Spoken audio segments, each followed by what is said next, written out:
This is an overview of this presentation. First, we will look at the concept of multimodal input.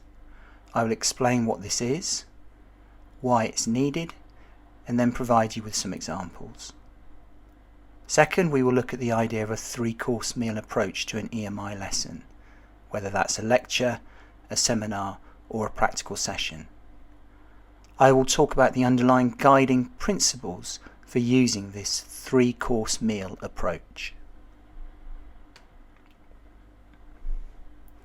So, we know from the literature about EMI about how important it is for EMI teachers to support their oral explanations with what is referred to as complementary representations. This idea of complementary representations is just another term for the concept of multimodal input that we are focusing on in this talk point. Multimodal input means providing input using more than one channel of communication, such as supporting your verbal input with visual aids. So why is multimodal input needed in EMI? Well, the linguist Jim Cummins has developed a model for thinking about language versus cognitive demands of lesson input. Input such as a text given to students to read, or your own verbal input as a teacher.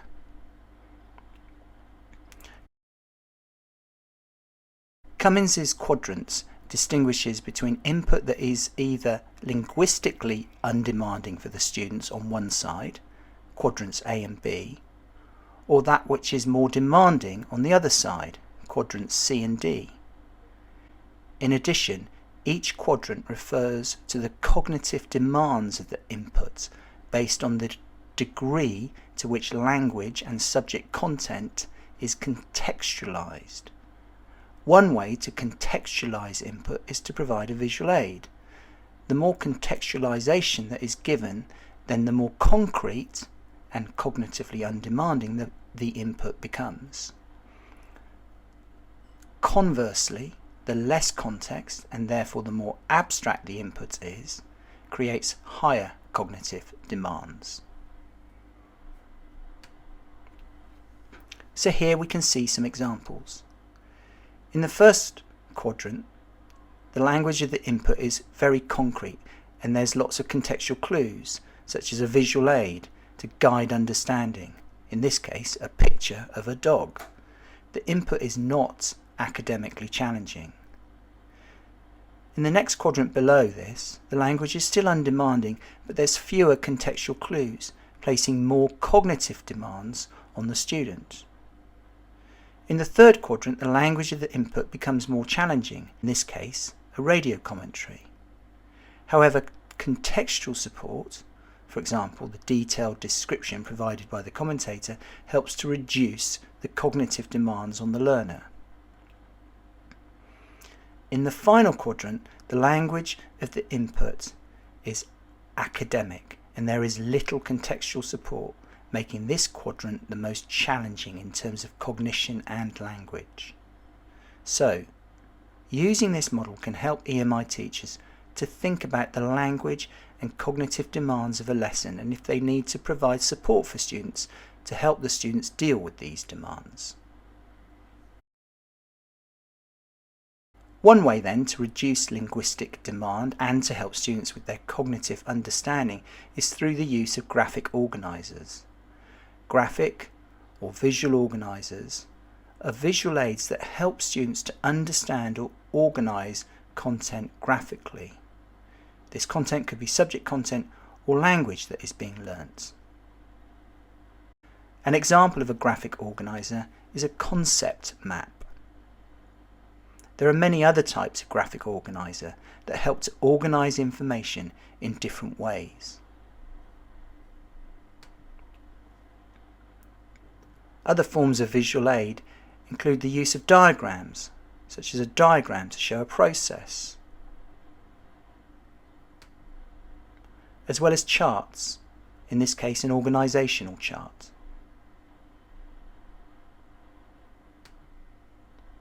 Let's now move on to the second main part to this talk point, which looks at a further aspect of supporting students' understanding in an EMI lesson. This is to do with the way that a lesson is structured. It helps EMI students' understanding of lesson content and the language in that lesson if EMI lessons are planned around 3 main phases. This is a 3-course meal approach to EMI lesson planning. First, there is a starter activity that reviews previous learning or activates prior knowledge. Second, the lesson is organised in terms of a main course that provides input from the teacher, with support such as the use of graphic organisers and visual aids as already discussed, as well as opportunities for student output, again with support. And by the way, in Unit 4 you will look at how to support student spoken output, while in Unit 5 you look at how to support their written output. Finally, there's a dessert phase in which a structured review at the end of the lesson is planned, and this enables students to identify what they have learned, agreeing and summarising this learning. In this slide, you can see the general principles behind the decisions I might need to make in planning an EMI lesson, whether this is a lecture, a seminar, or a practical session. At the start, I want to make sure that I activate prior knowledge or experience. This can involve finding out what students already know about the lesson topic, but it may also involve finding out what they already know about the language that they will need to understand and use in the lesson. The sequence of learning that then follows can be based on certain underlying principles. Learning could be moving from the general to the specific. That means getting into more detailed content and language as the lesson progresses. The movement through the lesson can also involve moving from a word level, looking at subject-specific concepts and terms, for example, to a sentence level, equipping students with the functional language they need, for example, up into a text level, reading and working with a text, for example. The sequence of learning might also involve moving from lower order thinking, such as remembering and understanding information, to higher order thinking, such as analysing and evaluating.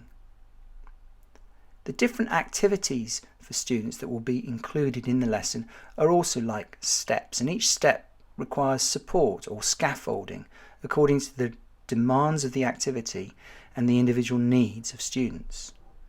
The support might take many forms. In the dessert phase, the focus is on a reflection task for the students, which will review the learning.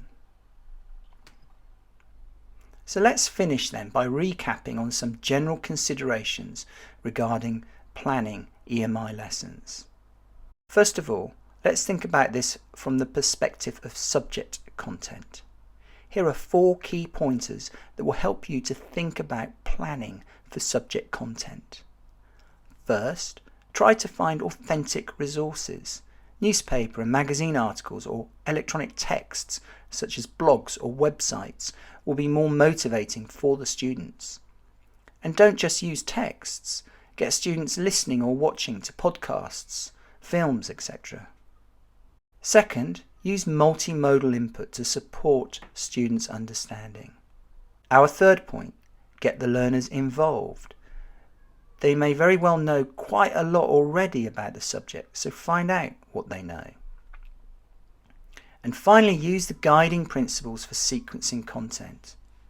You can ensure that activities build on each other. For example, pre-reading tasks leading to a reading task.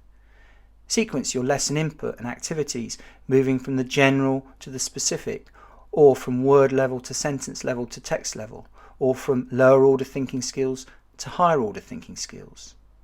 These steps, with support or scaffolding according to the student's needs, then lead to the students applying and testing out their knowledge and understanding by involving them in producing some form of spoken or written output.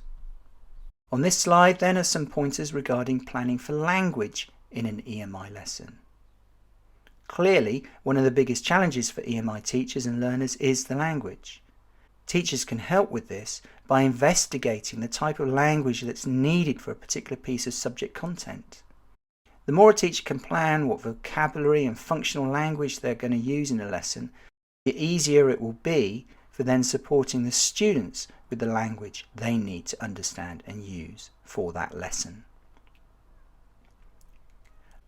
Another important challenge is to understand what problems the students could have with regard to the language. It's important for content and ESP teachers to collaborate and plan together how to guide the students' understanding and production of content in the additional language. And lastly, EMI teaching and learning is often a different way of teaching and learning. The more the students can actively use the language that they need, the better they'll become. So motivating group tasks and investigations will all help with this. So, to sum up then, in this talk point, you've looked at multimodal input and you've looked at the forms of visual aids you can use in your own EMI lessons. You've also analysed why and how you can guide understanding in phases using a 3-course meal approach to an EMI lesson.